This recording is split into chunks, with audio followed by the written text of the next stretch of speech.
हमारे बीच बिहार के DGP Gupteshwar Pandey sir आ चुके हैं। एक जोरदार ताली के बीच हम अपने सभी भाइयों से निवेदन करेंगे कि आप स्वागत करिएगा। प्रांतीय युवा प्रकोष्ठ सर का हार्दिक अभिनंदन करता है। आप नौजवानों से मैं अनुरोध करूंगा कि थोड़ा देर के लिए अपना मन हमको दे दीजिए, क्योंकि पहली बार मुझे जीवन में ऐसा मौका मिला है कि मैं ऐसे नौजवानों के बीच हूँ जहाँ जो मेरे दिल में है वो बात कही जा सकती है।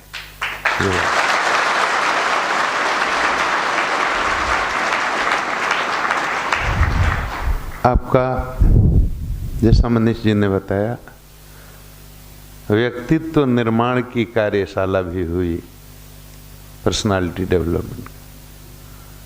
ये क्या होता है? पर्सनालिटी क्या है? ये व्यक्तित्व क्या है? अब देखिए, हम जो आदमी को देखते हैं, किसी को भी, चाहे पुरुष हो या स्त्री हो, अब कोई लंबा है, कोई नाटा है, कोई मोटा है, कोई पतला है, कोई गोरा है, कोई काला है, ये बाह्य व्यक्तित्व है। अंग्रेजी में इसको बोलेंगे आउटर पर्सनालिटी। ये बाह्य व्यक्तित्व है और इसका महत्व है संसार में और संसार की व्यवस्था में। इस बाह्य व्यक्तित्व का भी महत्व है, लेकिन ये हमारा असली स्वरूप नहीं है, असली व्यक्तित्व भी नहीं है। स्वरूप की बात करेंगे तो थोड़ा और भीतर गहरी बात हो जाएगी। मैं उतनी गहरी बात नहीं करना चाहता, मैं ऐसी बात करना चाहता हूं जिसका आपके व्यवहारिक जीवन में भी उपयोग हो, जिसको आप जीवन के कदम कदम पर अपने भविष्य को संवारने में, सजाने में, समाज को सुंदर बनाने में उपयोग कर सके। उतनी ही बात करूंगा, बातें तो और हैं और बहुत गहरी हैं। तो ये हमारा कह रहा था कि बाह्य व्यक्तित्व है, तो भाई असली क्या है? और बहुत असली बात पर जाओगे तो हम शुद्ध आत्मा हैं, सोल हैं।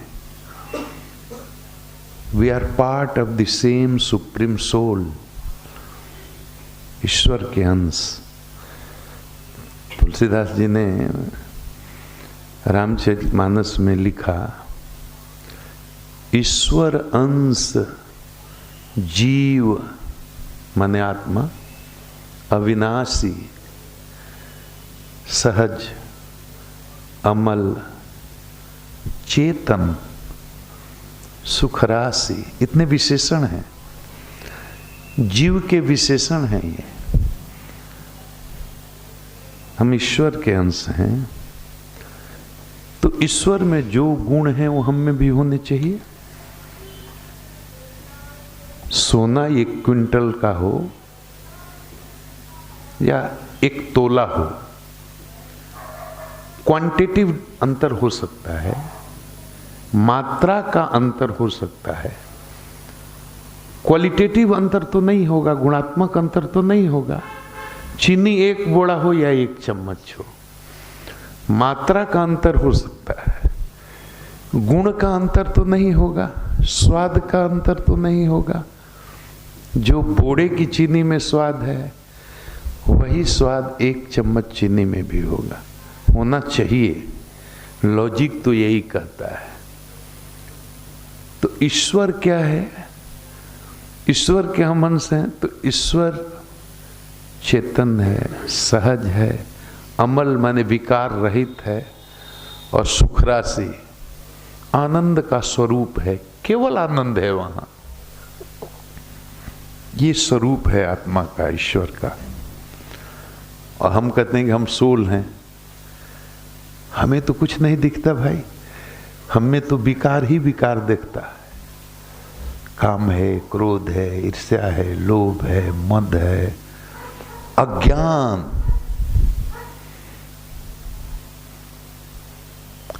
ये सब विकार ही दिखते हैं। सहज तो हम हैं ही नहीं, विकार रहित हम हैं ही नहीं। एक चीज दिखता है कि चेतन जरूर है। देखो, अध्यात्म में इतना कोई रहस्य की चीज नहीं है। मैं बहुत देसी भाषा में बताता हूं। ये मोटी बुद्धि से सामान्य आदमी समझ सकता है कि हम शरीर नहीं है। मेरी एक बांह काट दो तब भी हम हैं, दो बांह काट दो तब भी हम हैं, भले कोई लुल्हा कहेगा। एक पैर काट दो तब भी हम हैं, दो पैर काट दो तब भी हम हैं। कोई लंगड़ा कर सकता है, लेकिन हमारा अस्तित्व तो फिर भी है।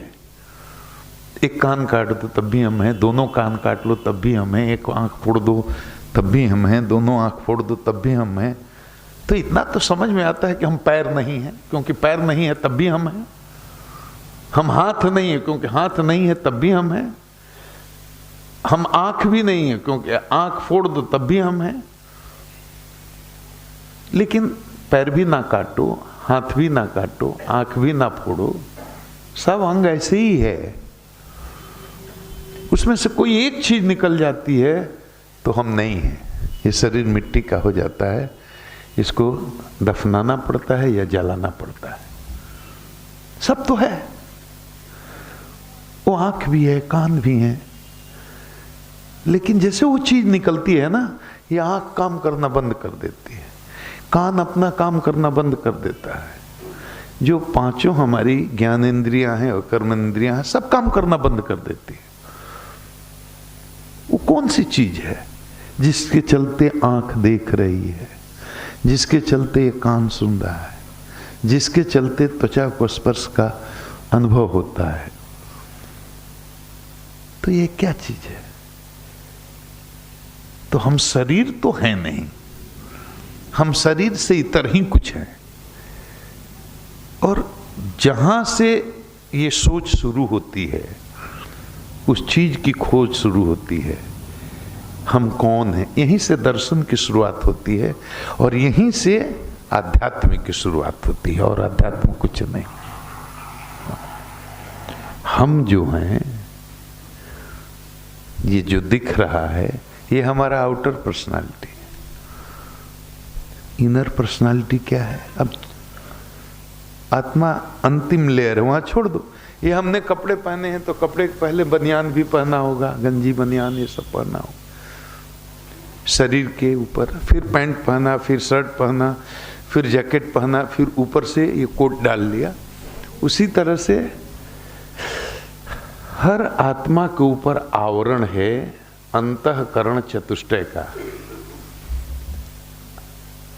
मन है, बुद्धि है, चित्त है, अहंकार है, उसके ऊपर आवरण है। ये सूक्ष्म है, आत्मा सूक्ष्म है, ये बताने की जरूरत नहीं। इतना संस्कार तो गायत्री परिवार से आपको प्राप्त हुआ है, आप जानते हैं। सूक्ष्माति सूक्ष्म, उससे थोड़ा स्थूल, लेकिन फिर भी हमारे लिए बहुत सूक्ष्म है। वो अंतःकरण चतुष्टय, मन, बुद्धि, चित्त, अहंकार, इसको कहते हैं दर्शन की भाषा में अंतःकरण चतुष्टय। आत्मा के ऊपर ये अंतःकरण चतुष्टय का आवरण है, उसके ऊपर इस शरीर का आवरण है। ये तीन आवरण है। ये तीनों को समझने का प्रयास ही अध्यात्म है। तो हमारी सारी दुनिया में जितने विवाद हैं, वो इसलिए हैं कि शरीर से भीतर तक हमारी दृष्टि नहीं जाती, हमारी सोच नहीं जाती, बस। और उसके भीतर जाती है तो दूसरे अंतःकरण चतुष्टय है, यहां तक हम उलझ के रह जाते हैं। उसके बाद तो जाने का रास्ता भी अलग है, उसके लिए विभिन्न साधन पद्धतियां हैं, वो अलग तरीका है। तो हमारे काम की बात सिर्फ इतनी है कि ये जो पर्सनालिटी दिखती है, पर्सनालिटी डेवलपमेंट में क्या बताया जाता है बोलो? जो आज मैनेजमेंट के कोर्स में पढ़ाया जाता है, स्कूल में, कॉलेज में, ईस्ट में, वेस्ट में, उसमें क्या पढ़ाया जाता है? आपकी आउटर पर्सनालिटी पर फोकस है और कुछ सॉफ्ट स्किल्स आपको बताए जाते हैं। ऐसे बोलना चाहिए, ऐसे तरीका करना चाहिए, पॉजिटिव थिंकिंग रखनी चाहिए, सकारात्मक विचार रखना चाहिए, एटीट्यूड पॉजिटिव रखना चाहिए। बस कॉलेज विश्वविद्यालय की मैनेजमेंट की पढ़ाई इतनी है। बात समझ रहे हैं आप? समझ रहे हैं आप? असली मैनेजमेंट सेल्फ मैनेजमेंट है। सेल्फ मैनेजमेंट होगा तब पर्सनालिटी में, पर्सनालिटी के डेवलपमेंट का मतलब है आदमी की चेतना का विस्तार होना चाहिए। व्यक्तित्व के विकास का मतलब है आदमी की चेतना का विस्तार हो, उसकी दृष्टि व्यष्टि से समष्टि को प्राप्त हो। ये कैसे होगा? कहां काम करेंगे? काम कहां करना होगा? ये आउटर पर्सनालिटी की एक सीमा है, वो उसका एक साइंस है, उसका आध्यात्मिक विज्ञान है जिसके हिसाब से वो आपको प्राप्त हुआ है। उसमें बहुत कुछ करने की गुंजाइश नहीं है। अगर ईश्वर ने आपको 4 फीट का शरीर दिया तो किसी तरीके से उसको 6 फीट नहीं कर सकते, और आपको डार्क कलर दिया है, काला रंग दिया, तो चाहे जितना क्रीम, पाउडर और सैलून, ब्यूटी पार्लर में जाइए,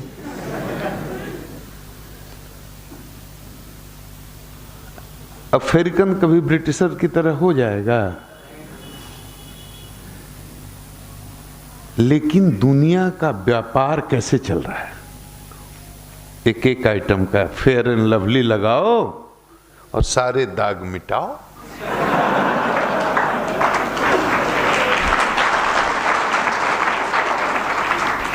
क्रीम लाओ, पाउडर लगाओ, ये लगाओ, महकने के लिए वो क्या बोलते हैं, हाइट जाइट सूट, काइट पैंट टाइट। बाहर कितना फोकस है, एक डिजाइन का पैंट, वो डिजाइन का। पहले एक चलता था हम लोग जमाने, बॉल बॉटम, बेल बॉटम, ऊपर पतला, नीचे जाकर इतना चौड़ा हो जाता। याद होगा गुरुजी, तरह तरह के प्रयोग होते रहते हैं। किस तरह के कपड़े, सिनेमा में जगह, पूरा फोकस बाहर है, भीतर फोकस नहीं है। व्यक्तित्व निर्माण का मतलब है मन, बुद्धि, चित्त, अहंकार, जिस अंतःकरण चतुष्टय की हमने बात की। तो व्यक्तित्व निर्माण का मतलब है मन और बुद्धि के क्वालिटी में इंप्रूवमेंट करना।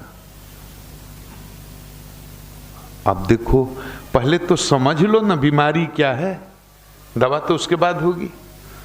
पहले हम समझे तो कि हमारे अंदर इतनी बेचैनी क्यों है, हम ईश्वरंश जीव अविनाशी हैं, तो इतनी छटपटाहट क्यों है, इतने हम स्ट्रेस में क्यों रहते हैं, इतने तनाव में क्यों रहते हैं, आपस में जात का झगड़ा क्यों है, मजहब का झगड़ा क्यों है, आपस में एक दूसरे को चीरने फाड़ने को तैयार रहते हैं आदमी। पेशेंस नहीं। तो उसके लिए समझना होगा कि ऐसा क्यों होता है। तो मन और बुद्धि को केवल हम समझ जाएं और उस पर हम काम करना शुरू कर दें तो चेतना का विस्तार होने लगता है। और फिर आगे थोड़ी साधना करेंगे तो और मन सूक्ष्म होता है, चेतना का और विस्तार होता है। मन और कुछ नहीं है। ज्यादा गंभीर बात नहीं करूंगा, मैंने पहले कह दिया, उतनी ही बात करूंगा जिसका रोज आप अपने जीवन में प्रयोग कर सकें और देख सकें। जिससे अचानक अगर मेरी बात को आपने ध्यान से सुन लिया और उसका आपने प्रयोग करना शुरू कर दिया, आपके जीवन में ऐसा महत्वपूर्ण बदलाव आएगा और इतनी तेजी से आएगा कि साल भर के बाद आपको खुद आश्चर्य होगा कि आप क्या से क्या हो गए। लेकिन इस बात को समझने की जरूरत है, मन कुछ नहीं है, मन विचारों के प्रवाह को कहते हैं।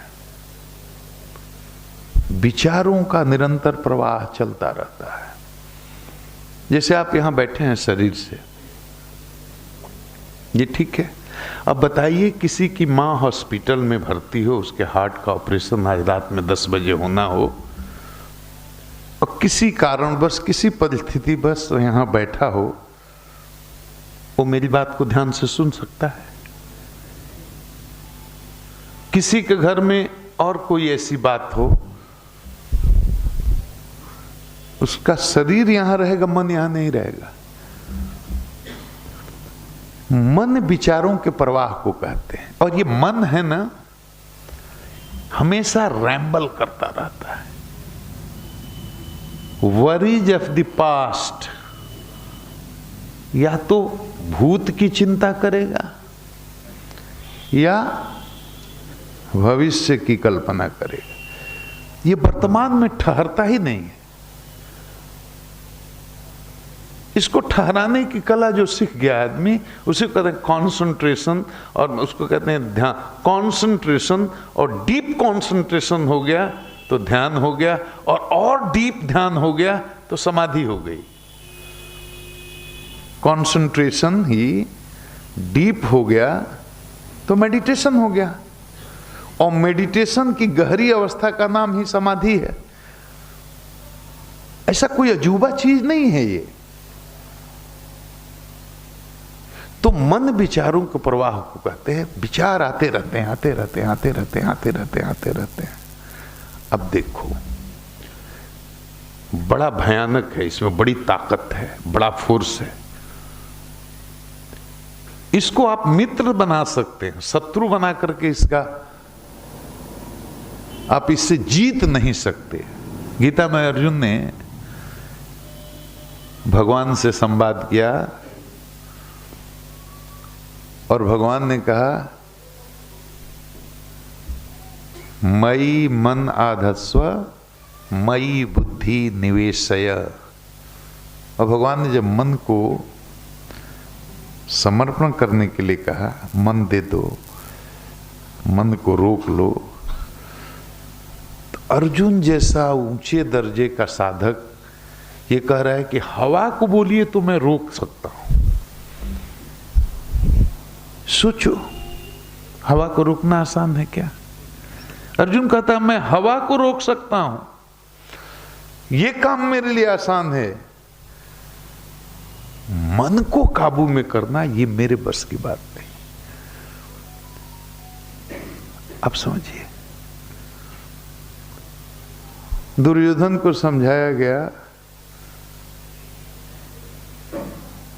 भाई 5 गांव ही तो मांग रहे हैं पांडव, हैं तो आधे के हिस्सेदार कर रहे हैं 5 गांव में संतोष कर लें, दे दो, पूरी पृथ्वी पर राज्य करो, 5 गांव दे दो। कहा नहीं, सुई की नोक भर भी नहीं दूंगा। कृष्ण भी समझाने गए, खुद भगवान समझाने गए। जो एक लाइन उसने बोला वो जीवन का मंत्र होना चाहिए। देखिए, यहां से मैं बात को उठाता हूं। दुर्योधन ने बड़ी सुंदर बात कही। उसने कहा, जानामि धर्मम, मैं धर्म जानता हूं, मैंने क्या करना है क्या नहीं करना है ये मैं जानता हूं। अब देखिए, अब ये दुर्योधन हमारे आप से थोड़ी ऊंचाई पर है। हमें तो ये नहीं मालूम कि क्या करना है क्या नहीं करना है। वो कहता है कि मैं ये जानता हूं, मुझे प्रवचन नहीं सुनाइए, मुझे शास्त्र नहीं सुनना है, शास्त्र मैंने भी पढ़ा है, मुझे मालूम है, जानामि धर्मम, जानता हूं मैं। तो भगवान ने कहा, तो मानते क्यों नहीं? कहा, नच में प्रवृत्ति, उसमें मेरी प्रवृत्ति नहीं होती। और सुनिए भगवान एक और बात है, जानाम अधर्मम, अधर्म भी क्या है वो जानता हूं, नच में निवृत्ति, उससे मेरी निवृत्ति नहीं होती। मैं जानता हूं क्या पाप है लेकिन अपने को रोक ही नहीं पाता। मैं जानता हूं क्या पुण्य है लेकिन उसमें मेरी प्रवृत्ति ही नहीं होती। ये स्थिति है हम लोगों की। हम जानते हुए गलती करते हैं, जानते हैं कि ये गलत है। और एक बात गलत सही का निर्णय में बता देता हूं, बहुत प्रैक्टिकल बात। जिस काम को आपको मां से, बाप से, बंधु से, मित्र से, समाज से, सरकार से, सत्ता से, शासन से, दुनिया से छुपाने की जरूरत महसूस होती है ना, वो सब गलत है, अधर्म है, पाप है।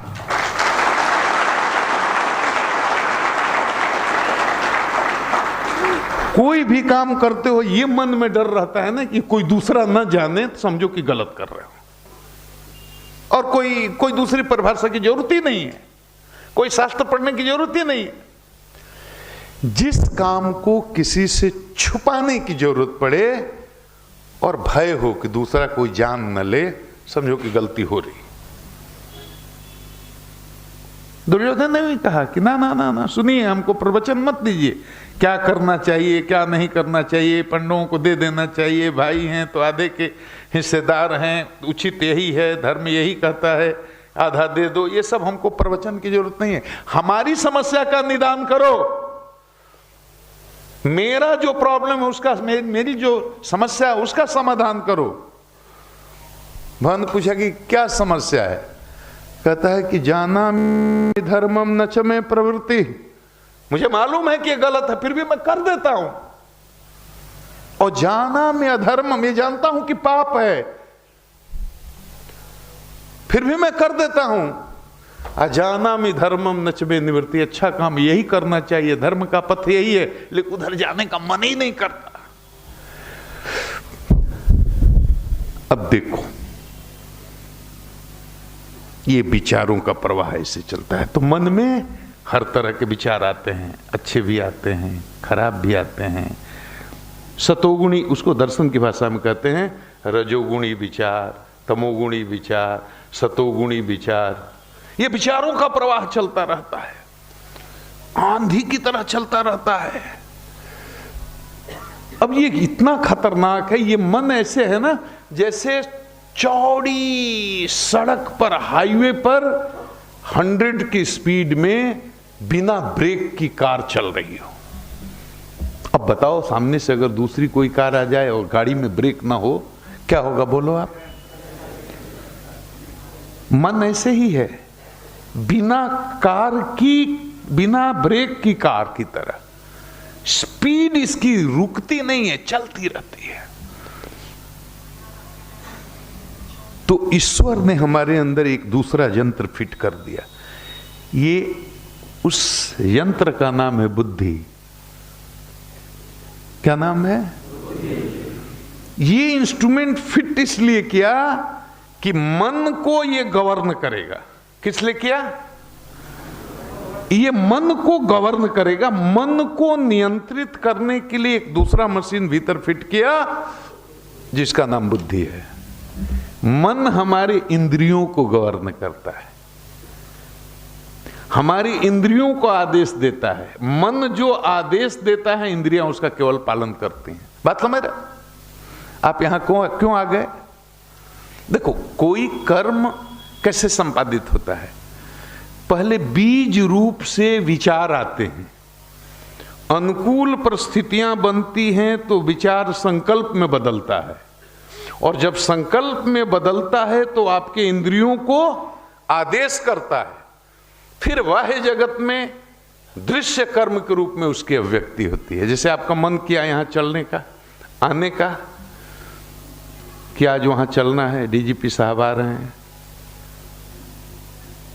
तो जैसे आपके मन में विचार आया तो दो तरह की परिस्थितियां आ सकती हैं। अनुकूल परिस्थितियां, एक अनुकूल परिस्थिति हो गई, चार और लोग आ गए कि अरे डीजीपी साहब आ रहे हैं, वहां चलना है, ये परिस्थिति अनुकूल हो गई। तब तक पांचवा कोई आदमी आ गया, कहा मेरे पास एक कार भी है, पांचों आदमी बैठ सकते हैं, और परिस्थिति अनुकूल हो गई कि चलो ये तो रिक्शा बड़ा भी नहीं लगा, फिर फोकटे का चलना है। ये सारी परिस्थितियां अनुकूल हो गई। तब तक छठा एक आदमी आया, कहा एक और सीट है क्या? कहा एक और सीट तो खाली है। कहा अरे हम सुने हैं वहां भोजन की भी व्यवस्था है, तो और अनुकूल परिस्थिति हो गई। ये सब परिस्थितियां अनुकूल होती गई, तो आपके मन में जो बीज रूप में विचार आया था कि हमको गायत्री मंदिर में चलना है, वो संकल्प के रूप में परिवर्तित हो गया। अब ये विचार दृढ़ हो गया। दृढ़ हो गया तो इसने आपके इंद्रियों को, आपके पैर को आदेश दिया, मन आदेश किया, चलो बैठो गाड़ी में। अरे वहां तो जो होगा सो होगा, कुछ नहीं होगा तो कम से कम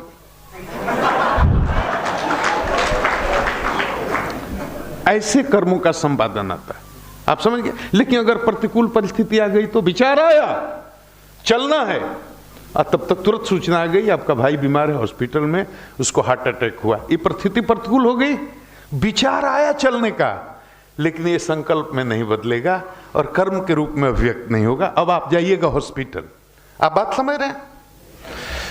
तो विचार तो आते रहता है, सब विचार कर्म के रूप में बाह्य जगत में अभिव्यक्त नहीं होते। समझ गए बात आप? तो विचार जैसे आया तो आपको पहचानना होगा कौन तमोगुणी विचार है, कौन रजोगुणी विचार है, कौन सतोगुणी विचार है, कौन ऐसा विचार है जो जीवन में हमको आगे ले जाएगा, जिससे मेरी चेतना का विस्तार होगा, व्यक्तित्व का विस्तार होगा, लोक का कल्याण होगा।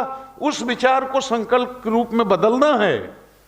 लेकिन जैसे विचार निगेटिव आया, ये विचार हमारी चेतना को गिराएगा, लोक कल्याण के विरुद्ध है, लोक मर्यादा के विरुद्ध है, शास्त्र के विरुद्ध है, कानून के विरुद्ध है। वो विचार जैसे आया, उस विचार को काटने के लिए, नियंत्रित करने के लिए, कंट्रोल करने के लिए एक इंस्ट्रूमेंट आपके अंदर ही ईश्वर ने फिट किया है, जिसका नाम, तुरंत बुद्धि से उसको लड़ा दीजिए। नहीं, ये काम नहीं करना। देखो 80 साल की मेरी बूढ़ी माँ है, कोई बिला वजह आए उसको गाली दे, अपमानित करे, अब मेरा तो मन करता है कि मैं उसको गोली मार दूं, ये मन करता है। लेकिन भीतर से कोई रोकता है, गोली मारोगे मुकदमा होगा, जेल जाओगे, नौकरी जाएगी, भारी लफड़ा है, बर्दाश्त कर लो।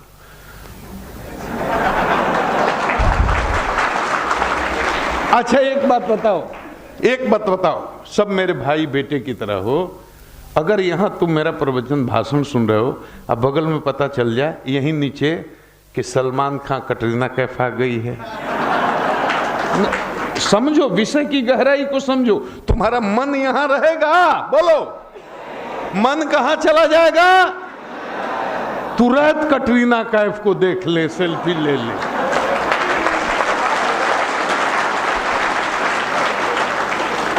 ये मन है, यही मन है। और पूरी दुनिया में जो उपद्रव हैं इसी मन के कारण है, आप समझो। आप तो देखो, एक पराठा देखो, सब जिलों के लोग होंगे, पराठा में 4 लेयर होते हैं। माँ बहनें पराठा घर में बनाती हैं, पराठा,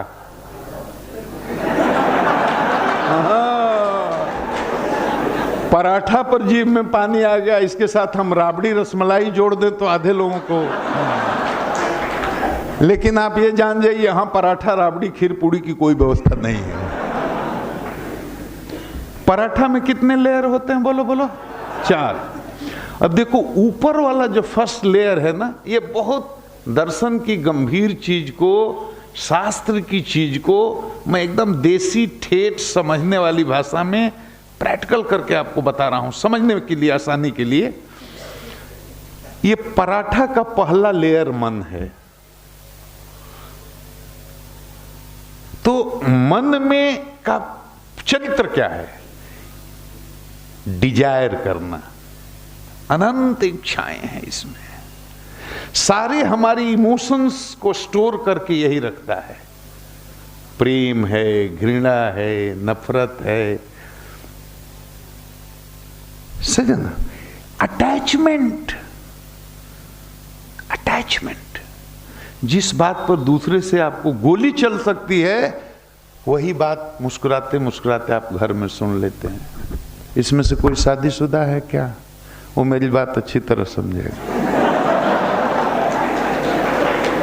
और देखो, हम लोग बचपन में लिखते थे, चिट्ठी तो लिखते थे, थोड़ा लिखना ज्यादा समझना। अब सब बात मैं खोलकर समझा नहीं सकता, तुम समझ जाना।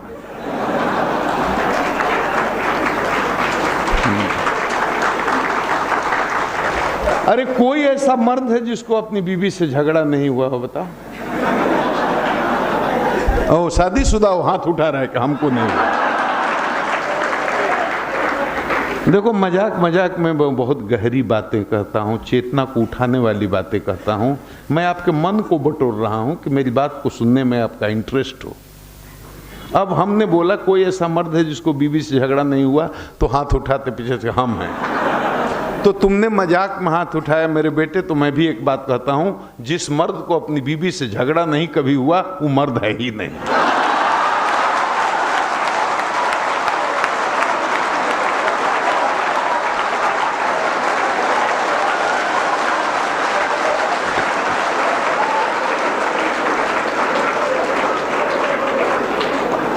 झगड़े होते हैं भाई, झगड़े होते हैं, बाप बेटे में भी झगड़े होते हैं, पति पत्नी में भी झगड़े होते हैं। अच्छा ये बताओ, बाप बेटे में, भाई भाई में झगड़ा होता है, तो झगड़ा होता है तो क्या भाई, अपवाद की बात छोड़ दो, तो झगड़ा होता है तो भाई भाई का गला काट देता है? बीबी से झगड़ा होता है तो क्या तलाक देकर दूसरे दिन दूसरी शादी कर लेते हो? झगड़ा होता है। तुमने खाना छोड़ दिया, आज मैं नहीं खाऊंगा। अब बीबी अगर भाग्यवती है, लक्ष्मी है, पतिव्रता है, तो पति ने नहीं खाना खाया तो वो कैसे खाएगी? तुमने खाना नहीं खाया तो वो बोली कि मैं भी नहीं खाऊं। अब रात भर नहीं खाया तो पेट में चूहे कूद रहे हैं, सवेरे उसको भी भूख लगी है, उसको भी भूख लगी। अब पति झुकता नहीं है। ये तो माताएं हैं हमारी ना, मैंने इसीलिए कहता हूं, जहां क्षमा है वहां नारी है, जहां दया है वहां नारी है, जहां करुणा है वहां नारी है, जहां सेवा है वहां नारी है, जहां त्याग है वहां नारी है, जहां करुणा है वहां, जहां नारी शक्ति है, मातृ शक्ति है ना, ये न रहे ना तो हमारी संस्कृति नहीं रहेगी, हमारा संस्कार नहीं रहेगा और हमारी ये परंपरा ध्वस्त हो जाएगी। माताएं ही बचाती।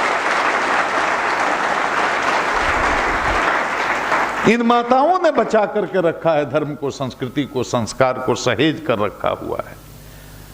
पत्नी कैसे सवेरे भी नहीं खाएगी, और पति तो बड़ा अहंकारी होता है, वो कभी नहीं कुछ बोलेगा, वो रूठे, मनाना पत्नी का काम है। सवेरे फिर जाएगी खाना बना कर, खा लीजिए ना, गलती हो गई, नहीं खाऊंगा।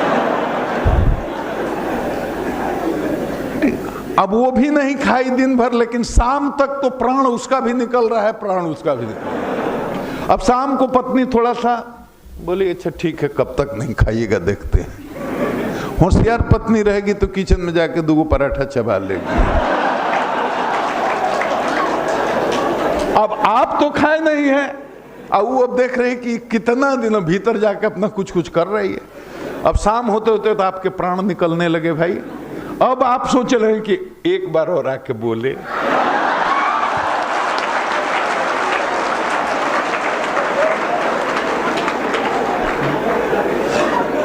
एक बार और आके बोले तो मैं खा लूंगा। अब वो बोल ही नहीं रही है।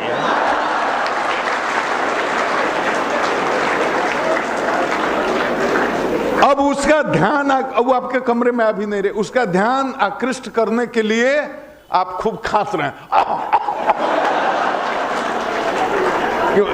कि तबीयत खराब का बहाना सुन करके भी आएगी, लेकिन वो भी समझ रही है, वो और महटियाए हुई है। बल्कि बेटा को बोले कि जाके देख लो, पापा को कुछ खांसी वांसी हुई तो दवा दे दो, और पापा को तो भूख से खांसी आ रही है। तो अंत में बेटा गया, क्या तबीयत खराब है? नहीं, आपको तो नहीं, तुम जाओ, हमको किसी से मतलब नहीं है। वो समझ गई कि इनका हालत पंचर। तब उधर से रोटी पराठा लेकर के आई थाली में, अब खाइएगा? हाँ रख लो तुम, लेकिन जाओ।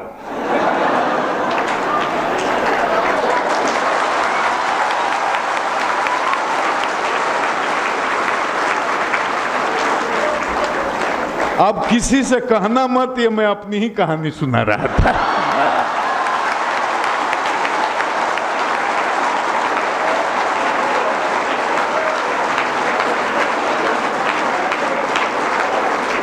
जोर से हंसो, खूब जोर से हंसो। देखो ये चेतना का लेवल है, मन में अटैचमेंट है कि चाहे जो भी हो, ये मेरी पत्नी है, ये मेरा बेटा है, ये मेरा भाई है, तो उसकी गलत बात को भी हम बर्दाश्त करते हैं। थोड़ा देर के लिए मन को झटका होता है, तकलीफ होता है, फिर भी अपना बेटा आवारा भी हो जाए उसके प्रति दर्द कम नहीं होता। ये अटैचमेंट कहाँ रहता है? मन में। घृणा ये कहाँ रहती है? मन में। तो मन में सारे इमोशंस जो होते हैं, पॉजिटिव या, ये सारे इमोशंस रहते हैं कहाँ? बस मन में जो निगेटिव इमोशंस हैं उसको पहचानना है, क्योंकि ये निगेटिव इमोशंस आपको कर्म में ले जाएंगे। ज्यादा आपके अंदर निगेटिव इमोशंस होंगे तो मन में इतनी ताकत है, वो तुरंत इंद्रियों का आदेश देगा, अरे मेरी मां को गोली मार दिया, मेरी मां को गाली दे दिया, इसको गोली मारो। और मन के कहने पर अगर इंद्रियां फंक्शन करने लगी और इंटेलेक्ट का, बुद्धि का उस पर नियंत्रण नहीं हुआ, तुरंत आदमी हत्या कर देगा कि नहीं? बोलो। और जिसका इंटेलेक्ट मजबूत है, जिसकी बुद्धि मजबूत है, तो मन में निगेटिव इमोशंस आए लेकिन तुरंत वो इंटेलेक्ट से कंट्रोल नहीं, ये उचित नहीं है, ये शास्त्र की मर्यादा के खिलाफ है, कानून की मर्यादा के खिलाफ है, सामाजिक मर्यादा परंपरा के खिलाफ है, ये काम नहीं करना है, रुक जाओ। तो अगर बुद्धि मजबूत है, इंटेलेक्ट पावरफुल है, तो गवर्न करेगा, मन को तुरंत कंट्रोल करेगा। मन को जब कंट्रोल अच्छा एक बात बताओ, खूब भूख लगी, मेरी बात में आनंद आ रहा है?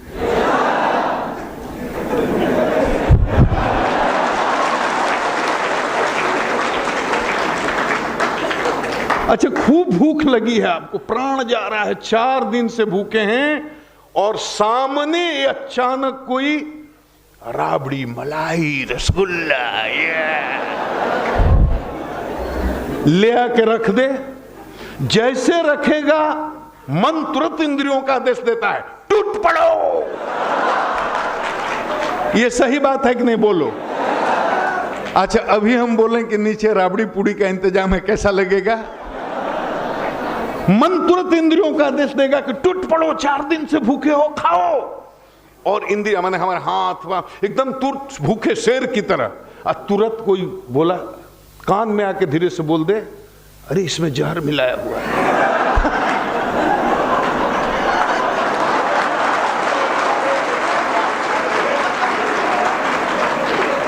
मन कर रहा है कि इसको खाना है, मन ने इंद्रियों का आदेश दे दिया, हमने रसगुल्ला और चम्मच उठा लिया, होंठ तक लाए, लेकिन तुरंत कान में एक इंफॉर्मेशन आ रहा है। अब देखो देखो कैसे कलाबाजी है, ये सत्यापित सूचना नहीं है, इसकी कोई आपके पास इसका कोई सबूत नहीं है, कोई साक्ष्य नहीं है कि उसमें जहर मिलाया हुआ है, और जो व्यक्ति आपको सूचना दे रहा है वो भी आपका विश्वसनीय नहीं है, वो होटल का ब्यौरा है जिसको आप नहीं जानते, कोई भी हो सकता है।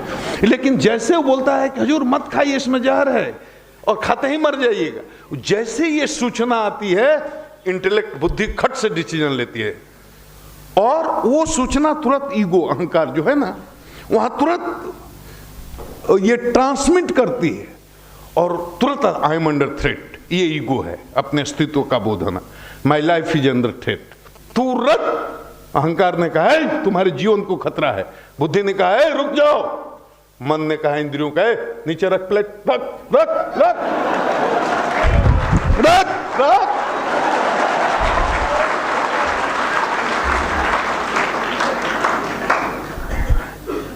आप समझ गया? अब देखो, बैंक डकैती करने डकैत जाता है, अगर उसको मालूम है कि हम जा रहे हैं, वो क्यों डकैती करता है? वो समझता है हमारे पास पैसा होगा, हमको इससे सुख मिलेगा, आनंद के लिए जाता है।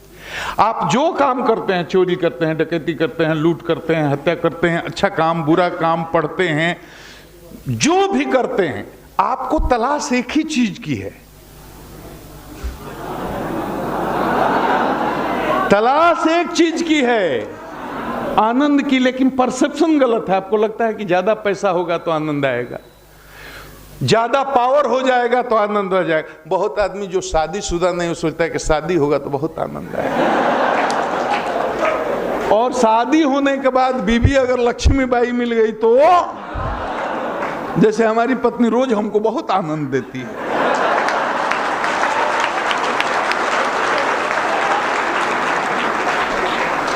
ये मन को जो कंट्रोल करना है, तो देखो सफल आदमी में असफल आदमी में कोई फर्क नहीं है, कोई फर्क नहीं है। बेसिक एक बात का फर्क है, जिस आदमी ने अपने इंटेलेक्ट से, अपनी बुद्धि से मन को गवर्न करना सीख लिया, मन पर लगाम डालना सीख लिया, मन अगर इंटेलेक्ट को चलाने लगा, इंद्रियों को डायरेक्ट ऑर्डर करने लगा।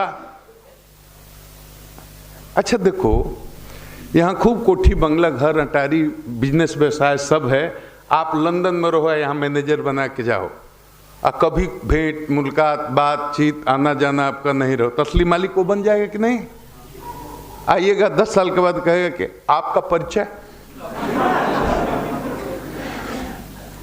उसी तरह से ये मन है, मन को 24 आवर्स नहीं, each and every second watch में रखना है। बस जो आदमी जिस डिग्री तक मन पर नियंत्रण करने की कला सीख लेता है, वो आदमी उतना ऊंचा हो जाता है। बस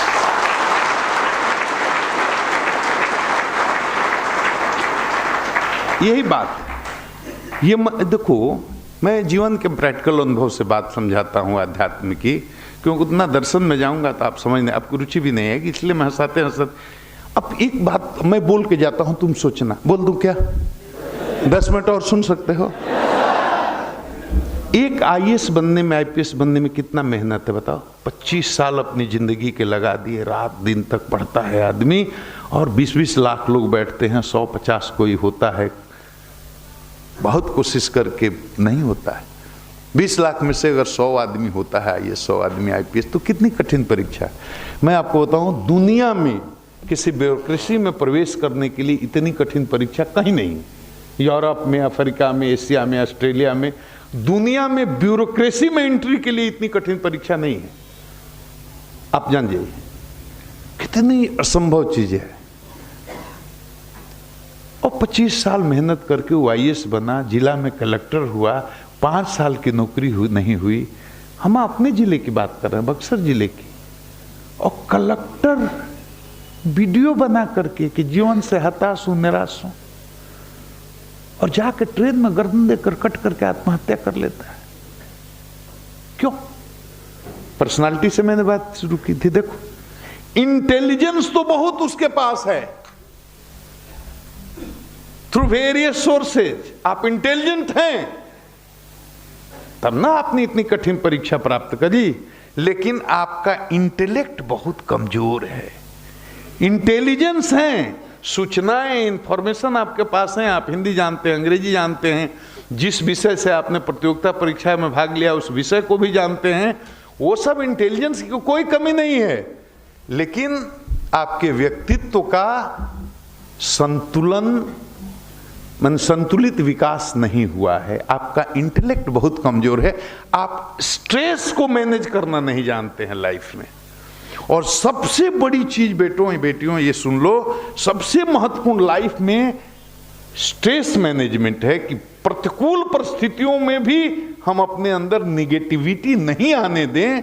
ये कला जिसने सीख लिया, वो कभी भी आत्महत्या नहीं कर सकता, हताश नहीं हो सकता, निराश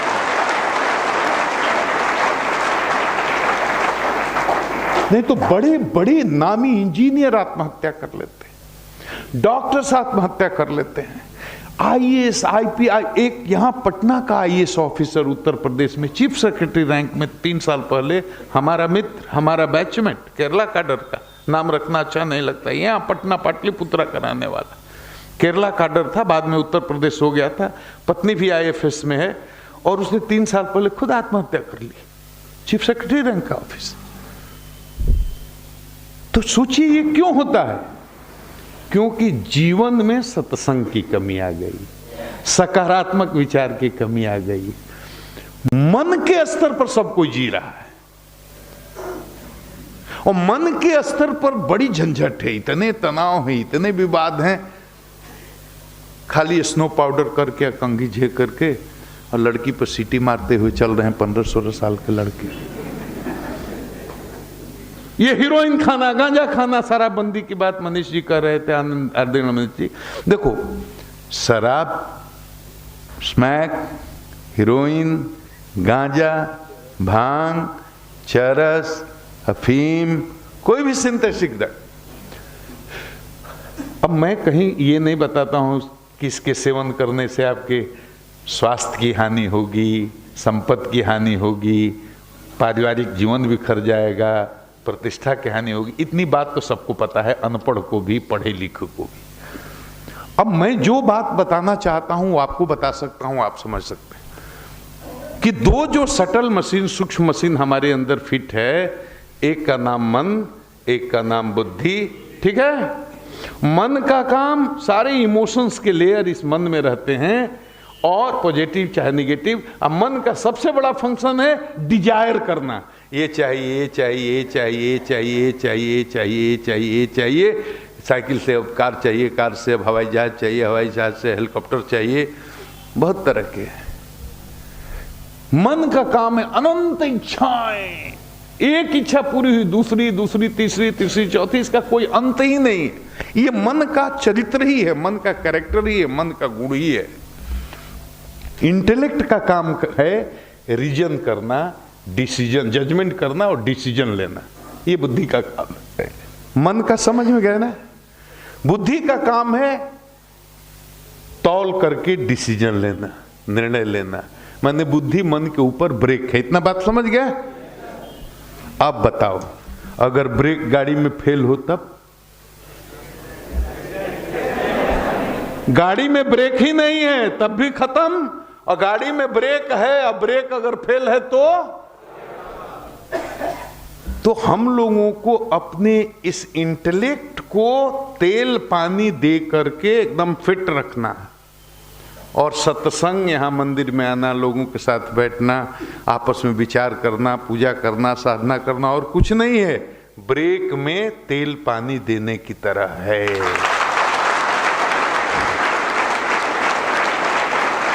ये ब्रेक में शास्त्र पढ़ो, सत्संग करो, अच्छे लोगों के साथ रहो, अच्छी कंपनी में रहो, अच्छे बात सोचो, अच्छा सकारात्मक विचार रखो, यही है बुद्धि का खाद पानी।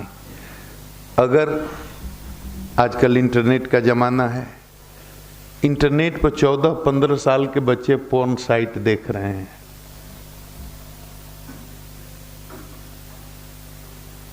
आज समाज की चेतना में जो गिरावट आई है, बच्चे जो ड्रग एडिक्ट हो रहे हैं, वो क्यों हो रहे हैं? ऐसी चीजें जो उनको नहीं देखनी चाहिए, और जिस उम्र में नहीं देखनी चाहिए, और किसी उम्र में नहीं देखनी चाहिए, वो देख रहे हैं। अब उनके मन पर इसका इतना जबरदस्त प्रभाव पड़ रहा है, और मन इतना मजबूत होता जा रहा है, बुद्धि उसको गवर्न करने में सक्षम नहीं है, क्योंकि बुद्धि उतनी सशक्त हुई नहीं, बुद्धि को उतनी खुराक दी ही नहीं जा रही है आजकल। वो परिवार से नहीं मिल रहा है, स्कूल से भी नहीं मिल रहा है,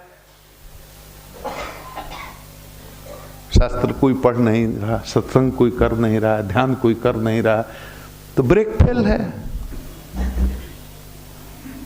तो मन समझ गए ना? अब बुद्धि का काम है केवल मन को गवर्न करना, जजमेंट लेना। अब चित्त भी समझ जाओ, एक लाइन में समझा दें क्या? ये स्टोर रूम की तरह है, जैसे कंप्यूटर में 1000 GB का, 500 GB का, फोन भी 100 GB का, 50 GB का, 150 GB का, ये सब होता है ना। चित्त भी है एक, समझो पेन ड्राइव की तरह, जिसमें अनलिमिटेड मेमोरी है, कितना करोड़ GB का, उसका कोई अंत ही नहीं है। इस चित्त में हमारे कर्मों की स्मृतियां संचित रहती हैं। देखो बड़ी बारीक, अब देखो हंसाते हंसाते बड़ी गहराई में अब चले गए, ये समझ लोगे, जीवन में बहुत लाभ होगा। कर्मों की स्मृतियां हमारे चित्त में संचित होती है, बात समझे? अब यहीं रुको, हम भूलेंगे तो याद दिलाना कि हम चित्त की बात कर रहे हैं। हमारे संस्कार कहां संचित हैं? चित्त में। और संस्कार होते क्या हैं? देखो, प्रतिदिन हम हजारों काम करते हैं। अब थोड़ा और बारीक में ले जा रहा हूं आपको, मैंने लगता है तैयार कर लिया है, ठीक है। देखो, हम जो कर्म करते हैं उसकी एक स्मृति बनती है, ठीक है। अब कर्म क्या है? बोला वो भी कर्म है, किया वो भी कर्म है, और कर्म की सूक्ष्म परिभाषा यह है कि सोचा वो भी कर्म है। मनसा वाचा कर्मणा, पाप नहीं करना चाहिए। बात समझ गए? शास्त्रों का कहना है, मतलब मन से भी जो सोचा वो कर्म है, स्मृति उसकी भी बनेगी। डीजीपी साहब की हत्या करने का आपने विचार कर लिया तो एक कर्म का संपादन हो गया। वो कर्म बाह्य जगत में व्यक्त नहीं हुआ, वो अलग चीज है, लेकिन उसकी स्मृति आपके चित्त में एक बन गई कि आपके मन में कभी डीजीपी साहब की हत्या करने का विचार भी आया था। आपने किसी मां बहन के साथ बलात्कार नहीं किया, लेकिन बलात्कार करने का विचार आ गया, वो भी पाप है, क्योंकि उसकी भी स्मृति आपके चित्त में संचित हो गई। बात आप समझ रहे हैं? सोचा वो भी कर्म, बोला वो भी कर्म, जो किया इंद्रियों से वो भी कर्म। ये सब मिलाकर कितने कर्म एक दिन में हो गए? हजारों। विचार भी जो चल रहा है वो भी कर्म है। अब बोलो कितने कर्म हो गए? हजारों, क्या लाखों। तो एक दिन में जितने हमने कर्म किए, अब सोचो एक महीना में जोड़ोगे तो कितने कर्म हो गए, कितने विचार आए गए होंगे। तो एक साल में कितने हमने विचार किए, कर्म किए। तो 100 साल भी अगर ये शरीर रहा तो 100 साल में कितने कर्म किए, मनसा वाचा कर्मणा। हाँ, फिर पिछले जन्म, उसके पिछले जन्म, करोड़ों जन्मों में हमने कितने कर्म किए, क्या क्या सोचा, क्या क्या बोला, क्या क्या किया। ये सब कर्म हैं, करोड़ों अरबों खरबों जन्मों में जितने हमने कर्म किए, सबकी स्मृति कहां संचित है? चित्त में। अब देखो, बारीकी ये है कि हमने तमोगुणी कर्म भी किए हैं, रजोगुणी कर्म भी किए हैं, और सतोगुणी कर्म भी किए हैं। मैंने खराब बात भी सोची है, अच्छी बात भी सोची है, खराब बात भी बोली है, अच्छी बात भी बोली है, खराब काम किया है और अच्छा। तो सबकी स्मृति हमारे चित्त में संचित है। तो स्मृतियों का पहाड़ हो जाएगा कि नहीं, बोलो। अब कितना ऊंचा पहाड़ होगा ये कल्पना के बाहर है। तो तमोगुणी स्मृतियों का भी पहाड़ है, रजोगुणी स्मृतियों का भी पहाड़ है, और सतोगुणी स्मृतियों का भी पहाड़ ये चित्त में। तो चित्त में जो स्मृतियों का पहाड़ ये संचित है, स्मृतियों के संचित इसी पहाड़ का नाम संस्कार है। चित्त में जो स्मृतियां संचित है ना, उन्हीं स्मृतियों का नाम क्या है? अब एक बात और बारीकी समझ लो, इसका क्या मतलब क्या है? क्या लेना देना अपने को भाई कि हम पिछले जन्म में क्या किए और उसके पिछले जन्म में क्या किए? अरे जो किए खत्म हो गया। नहीं, कुछ खत्म नहीं होता। हजारों नहीं करोड़ों जन्मों के पहले आपने कुछ किया है, कुछ खत्म नहीं होता। अवश्यमेव भोक्तव्यम, सुना है? जो भी आपने अच्छा किया है या बुरा किया है, उसका फल प्रकृति के नियम है कि आपको भोगना ही है। अच्छे का भी, कर्म का भी फल, और कुछ खत्म नहीं होता। स्मृतियां उसमें संचित हैं बीज रूप में। ये संस्कार इन्हीं को कहते हैं। इस संस्कार का मतलब क्या है और कैसे हमारे जीवन को ये संस्कार प्रभावित करते हैं? जो हमारे मन में विचारों का सृजन, जन्म होता है, जो विचार आते हैं, ये संस्कार ही विचारों के जनक हैं। इन संस्कारों के कारण ही हमारे विचार आते हैं। तमोगुणी संस्कारों का संग्रह है, तमोगुणी विचार आएंगे। रजोगुणी संस्कारों का बाहुल्य है तो रजोगुणी विचार आएंगे। सतोगुणी संस्कारों का पहाड़ बड़ा है तो सतोगुणी विचार आएंगे। तो संस्कारों से विचार उत्पन्न होते हैं, और विचार ही जब अनुकूल परिस्थितियों से संकल्प के रूप में बदलते हैं तो फिर कर्म के रूप में उनकी अभिव्यक्ति होती है। तो फिर कर्म हुआ, कर्म से फिर उसकी स्मृति बनी, स्मृति से फिर संस्कार बना, संस्कार से फिर विचार उत्पन्न हुआ, विचार से फिर कर्म हुआ, कर्म से फिर स्मृति बनी। तो स्मृति, संस्कार, विचार, कर्म, फिर स्मृति, फिर संस्कार, ये चक्र चलता रहता है। समझ गया? तो ये सब जन्मों जन्मों में जो हमने अच्छे बुरे काम किए हैं हमारे चित्त में संचित है। तो चित्त स्टोर हाउस की तरह है जिसमें स्मृतियां संचित रहती हैं। चित्त समझ गए? अहंकार समझने की जरूरत नहीं है। सेल्फ रियलाइजेशन, अपने अस्तित्व का भान होना, वही अहंकार है। ये घमंड के अर्थ में नहीं, इसका नहीं है। तो मन समझ गए क्या है? मन का काम डिजायर करना है। मन में इमोशंस रहते हैं, हर तरह के पॉजिटिव नेगेटिव।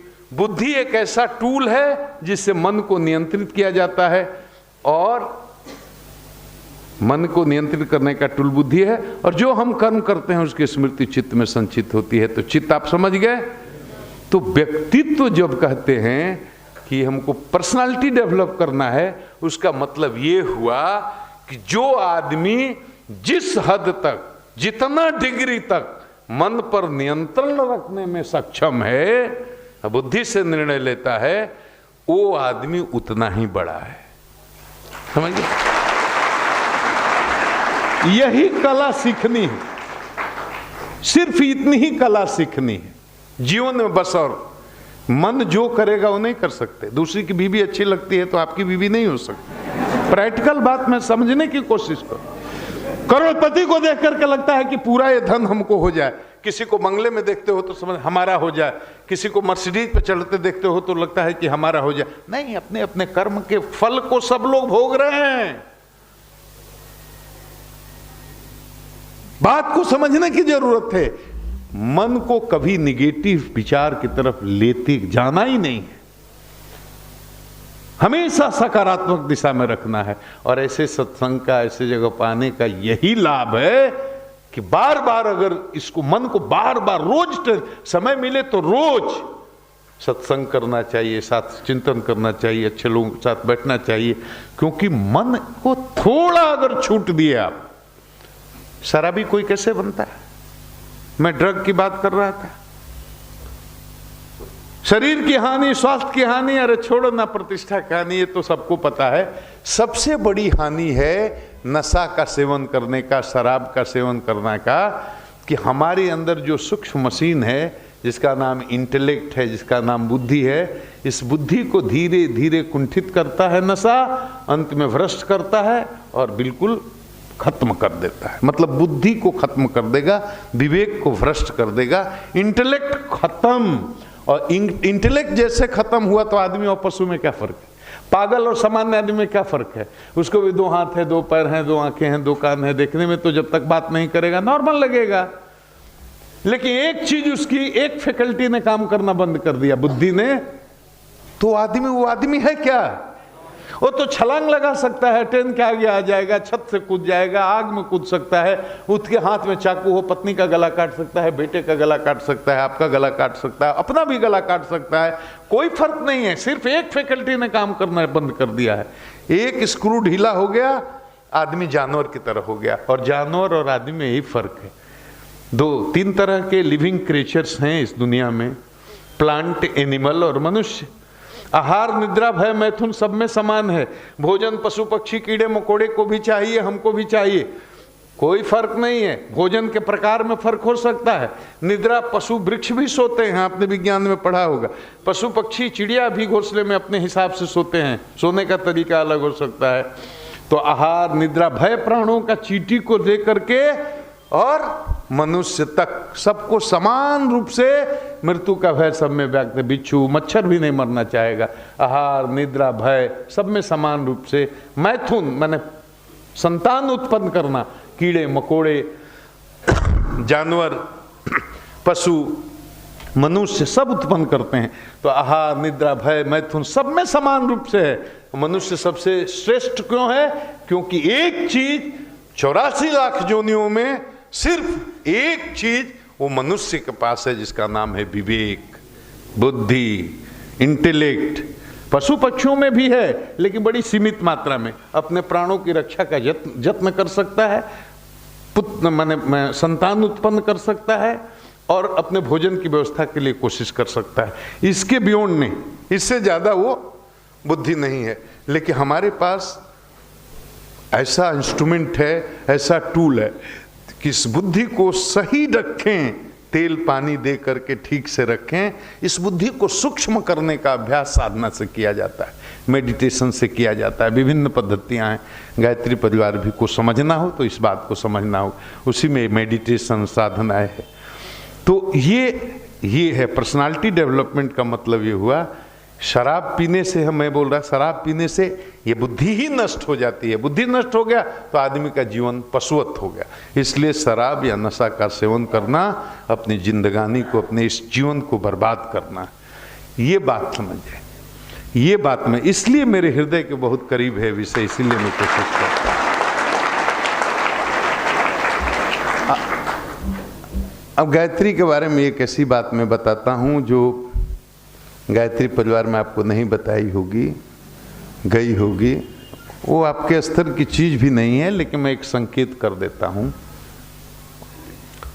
देखिए, ये चित्तशोधन का मंत्र है। गायत्री क्या है? चित्तशोधन का मंत्र। आप गायत्री का उच्चारण करते हैं ना, ओम भूर्भुवः तत्सवितुर भर्गो देवस्य धियो यो न। बुद्धि को प्रखर करने का, इसको हम लोग जो साधक लोग हैं आपस में कहते हैं चित्त शोधन का मंत्र है। चित्त में संस्कार हमारे जो पूर्व जन्मों के पड़े हुए हैं या इस जन्म में हमने जितने पाप किए हैं, किसी का हित किया, किसी को गाली दिया, किसी का दिल दुखाया, जो भी हमसे तमोगुणी रजोगुणी कर्म हुए हैं, तो कर्म जब तक हमारे चित्त में संचित हैं तो हमारे अंदर से उस तरह के विचारों को जन्म देंगे। लेकिन बुद्धि हमारी प्रखर रहे और हम सारे नकारात्मक विचारों को किनारे करते करते सकारात्मक विचार की धारा में अपने कर्मों का, सतोगुणी कर्मों का संपादन करते चलें। इसके लिए अपनी इंटेलेक्ट को मजबूत करने के लिए क्या है? ये गायत्री मंत्र है, चित्त शोधन का मंत्र। ये सारे पुराने संस्कारों को, जैसे पुआल में आग लगा दोगे तो क्या हो जाएगा, उसी तरह जितने आपके रजोगुणी और जितने आपके तमोगुणी संस्कार चित्त में संचित हैं, सारे रजोगुणी तमोगुणी, जैसे गायत्री की साधना आपने शुरू कर दी, इसका मतलब कि आपने तिल्ली लगा दिया अपने रजोगुणी और तमोगुणी संस्कारों के पहाड़ में, आपने माचिस की तिल्ली लगा दी। बात समझ रहे हो मैं क्या बोल रहा हूं? धीरे धीरे धीरे धीरे धीरे धीरे धीरे धीरे आपके रजोगुणी और तमोगुणी संस्कारों का क्षय होता जाएगा, आप में देवत्व प्रकट होता जाएगा, भगवत्ता प्रकट होती जाएगी, बुद्धि प्रखर होती जाएगी और दिव्य सतोगुणी स्वरूप में आप प्रतिष्ठित हो जाएंगे। ये बहुत ऊपर की बात है। मैं एक बात, प्रैक्टिकल बात बोलता हूँ जो किताबों में लिखी नहीं बोली। आदमी में कितनी कला होती है जानते हो? कला ऊर्जा की माप की एक इकाई है, तो शास्त्रों में इसका प्रयोग होता है। जैसे सुने हैं ना, कृष्ण इतनी कला के थे, राम इतनी कला के थे, सुना होगा कुछ?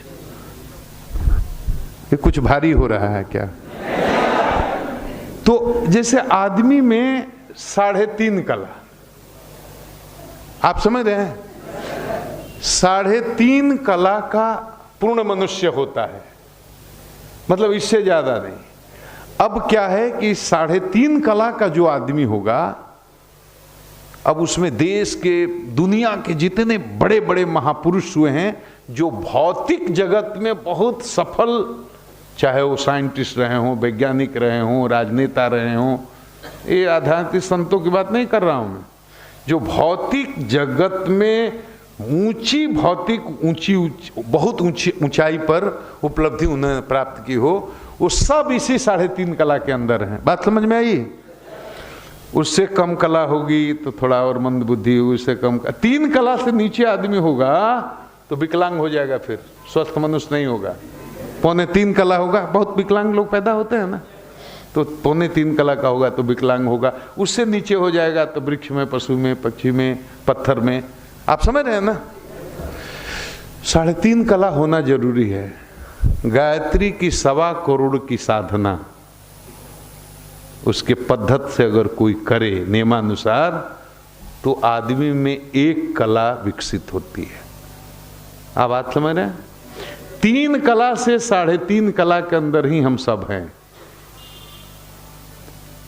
अब गांव में एक अनपढ़ आदमी जो हलवाहा है, जो खेत जोतता है, और आइंस्टीन जैसा प्रखर प्रज्ञा वाला आदमी, आइंस्टीन का नाम सुना है ना, दोनों के बीच में सिर्फ आधा कला का फर्क है और कुछ नहीं। आप समझ रहे हैं? 1.25 करोड़ गायत्री के अनुष्ठान से आदमी में 1 कला का विकास होता है। तो हम 3 कला से कम तो जितने बैठे हैं कोई नहीं है। 3.25 कला होते तो लूल्हे लंगड़े होते। 1.25 करोड़ गायत्री के नियम पूर्वक शास्त्र के विधान के अनुसार अनुष्ठान से 1 कला विकसित होती है। मतलब हम 4 कला का विकास हो जाएगा, 4 कला के हो जाएंगे। 1.25 करोड़ का और अनुष्ठान करेंगे विधि पूर्वक उसके नियम के अनुसार, तो 5 कला, और 1.25 करोड़ का और अनुष्ठान करेंगे तो 6 कला का आदमी करोड़ों में खड़ा होगा तो दूर से पहचान में आएगा। रजोगुणी तमोगुणी लोगों को नहीं पढ़ना। साधक उसको पहचान लेगा। 6 कला के बाद आदमी में देवत्व आ जाता है, उसको वाक सिद्धि हो जाती है, भूत भविष्य वर्तमान को जानने की उसमें क्षमता आ जाती है। इसीलिए इसको क्या कहा गया? कौन मंत्र? महामंत्र, वेद माता गायत्री। तो ये अलग विषय है, इस पर कभी ये सार्वजनिक समूह में इसकी चर्चा नहीं की जानी चाहिए। इसको आप रिकॉर्डिंग से भी हटा दीजिएगा। लेकिन मैं सिर्फ इतना ही आज से अपील करके जाऊंगा, मुझे तो पता ही नहीं था कि इतनी दिव्य आत्माएं, इतने नौजवान पटना के अंदर।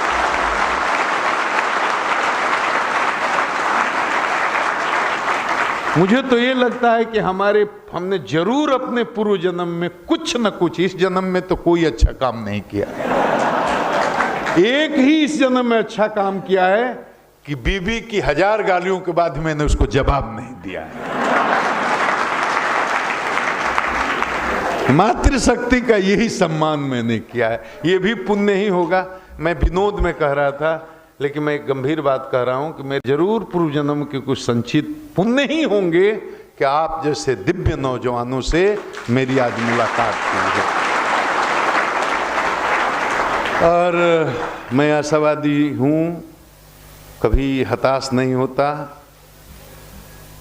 मैं बहुत सारी आध्यात्मिक बात नहीं, एकदम प्रैक्टिकल बात, जीवन को कैसे जिएं, कैसे देखें, चुनौतियां कैसे कैसे जीवन में आती हैं, कैसे उनको निपटना जाता है, और किस तरह से प्रतिकूल परिस्थितियों में भी अपने अंदर सकारात्मक ऊर्जा को जिंदा रखा जाता है, सकारात्मक धारा को ऊर्जा जिंदा रखा जाता है। ये सब बातें जब मौका मिलेगी तो आप लोगों के साथ मैं शेयर करूंगा।